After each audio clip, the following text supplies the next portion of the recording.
India के सरदार बनेंगे नीतीश कुमार। कांग्रेस की हार के बाद बदलने लगा घटक दलों का मूड। बिहार के मंत्री ने कर दी डिमांड।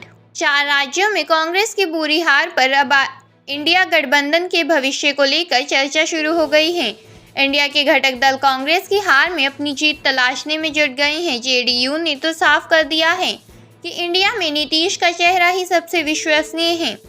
भवन निर्माण मंत्री डॉक्टर अशोक चौधरी ने कहा कि इंडिया में उपलब्ध नेताओं के बीच मुख्यमंत्री नीतीश कुमार का चेहरा सबसे विश्वसनीय है। जरूरत यह है कि लोकसभा चुनाव को देखते हुए उनकी भूमिका बढ़े। कांग्रेस अपने दम पर भाजपा को परास्त नहीं कर सकती है। अगर हिंदी क्षेत्र के 3 राज्यों के विधानसभा चुनाव में इंडिया के घटक दलों के प्रभावशाली नेताओं का कांग्रेस सहयोग लिए रहती है तो परिणाम कुछ और हो सकता है। डॉक्टर चौधरी ने सोमवार को यहां बातचीत में कहा कि कांग्रेस अपने बल पर चुनाव लड़ रही थी। इंडिया के घटक दलों से कोई बातचीत नहीं हुई। समाजवादी पार्टी ने कई सीटों पर उम्मीदवार खड़े कर दिए, उससे भी सीटों के समझौते के लिए बातचीत नहीं की गई। कांग्रेस अगर भाजपा को परास्त करना चाहती है तो उसे अपना दायरा बढ़ाना होगा।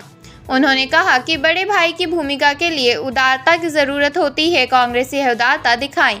6 दिसंबर को नई दिल्ली में हो रही इंडिया की बैठक में लोकसभा चुनाव के लिए सीटों पर चर्चा होगी। नीतीश कुमार का यह फॉर्मूला कारगर साबित होगा, जिसमें भाजपा के एक उम्मीदवार के सामने विपक्ष का एक उम्मीदवार देने की सलाह दी गई है।